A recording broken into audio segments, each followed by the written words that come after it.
안녕하세요. SNS와 인터넷을 달군 뜨거운 이슈 클릭 한 번으로 세상을 읽는 클릭케이입니다. 848톤, 400만 톤, 그리고 500년.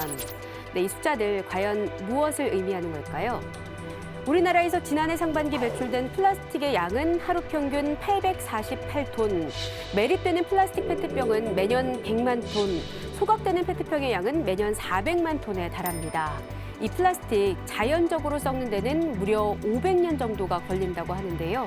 정말 어마어마하죠. 나부터 생활 속 폐기물을 줄여나가자는 작은 실천이 절실한 시점입니다. 그래서 준비한 오늘의 주제, 바로 이겁니다.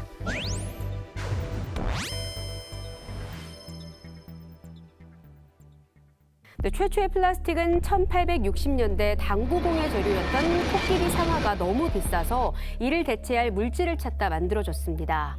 열을 가하면 모양을 자유자재로 바꿀 수 있고 열이 식으면 단단하면서도 탄력성 있게 굳는 합성물질 셀룰로이드가 바로 최초의 플라스틱입니다. 플라스틱은 일상적인 생활용품뿐 아니라 반도체 소재나 LCD 디스플레이 같은 기술 집약적 제품을 만드는 데도 많이 쓰입니다. 1950년부터 2015년까지 65년간 전 세계 플라스틱 생산량은 83억 톤. 이 중 대부분은 재활용되지 못하면서 쓰레기가 됐습니다. 특히 우리나라는 전 세계에서 1인당 플라스틱 소비량이 많은 편에 속하는데요. 게다가 코로나로 음식 배달이나 포장이 많아지면서 그 양은 더 늘고 있습니다. 이렇게 무심코 사용하는 플라스틱이 환경오염의 원인이 되고 있는 요즘, 플라스틱 쓰레기를 줄여보려는 대책들이 나오고 있습니다. 코로나19로 비대면 소비가 늘면서 플라스틱 쓰레기 발생량도 다시 증가하고 있습니다. 산업계의 부담이 커지고 국민들께서도 불편하실 수 있겠지만 탈플라스틱 사회로의 전환은 선택이 아닌 피할 수 없는 시대적 과제입니다. 먼저 2022년 6월부터 커피숍 등 매장에서는 제품 가격 외에 일정 금액의 보증금을 내고 사용 후 반납하면 돈을 돌려받는 일회용 컵 보증금 제도를 시행합니다. 또한 투명 페트병 별도 분리수거가 단계적으로 시행되고요. 현재 음료와 생수병에만 적용되고 있는 투명 페트병 사용 의무화도 막걸리, 화장품 등 다른 제품으로까지 확대됩니다. 하지만 이보다 중요한 것은 쓰레기를 줄이려는 일상 속 작은 실천이 아닐까 싶은데요. 우리가 사용하는 대표적인 플라스틱 일회용 컵입니다. 식사 후 즐거운 커피 타임에도 일회용 컵 대신 텀블러나 머그잔을 사용하고요. 이와 함께 개인용 실리콘 빨대나 스테인리스 빨대 등을 지참한다면 일회용품 사용을 줄일 수 있겠죠.